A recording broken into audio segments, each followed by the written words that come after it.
AGR cleaning, sariling sikap. Bali mga idol, sarili ko po yung unit, tapos ako lang po yung magbabaklas ng yung mga AGR cleaning gawa ng mausok nga po sa mga idol. Yan ang problema ko sa unit ko ngayon, mausok po siya. Ito na po yung mga carbon na nakuha ko mga idol. Bali hindi ko pa po tapos ito gawa ng gabi na.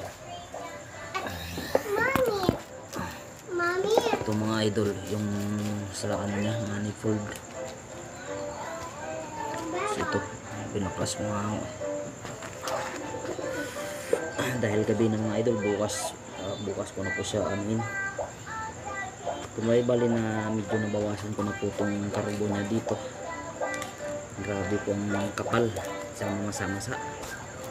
Hindi ko alam idol kung normal pa ba to. Ito mga idol. Bali ito hindi ko pa nalilinisan, medyo maitim na siya, makarubon niya siya. Bali pangalawang bisis na nga pala itong mga idol, no. Ako lang din po yung nagbaklas ng una. Grabe, mas makapal po yung una. Ngayon nung mausok na po siya, pinaklas ko uli ng AGR cleaning na uli. Ito madumi po yung mukha natin.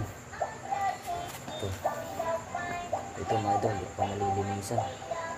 Ito mga idol, para sa may naglilik dito. Iwan ko lang po kung dito ba siya. Sa mga mekaniko dyan, baka may makasagot po dyan. Bakit? Pag ni-revolution ko po sa mga idol, bali may usok po talaga siyang lumalabas. Tapos medyo naapektuhan ko yung persa niya. Kaya naisipan ko po siyang baklasin ulit.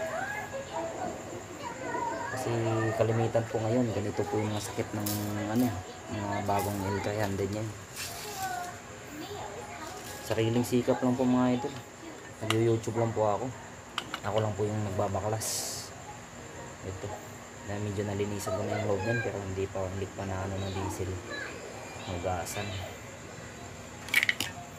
Ito. Nabaklas ko na din. Baka may expert na makakapanood kung ano ang pinakadahilan ng mga L3 ngayon na bakit mausok siya. Thank you.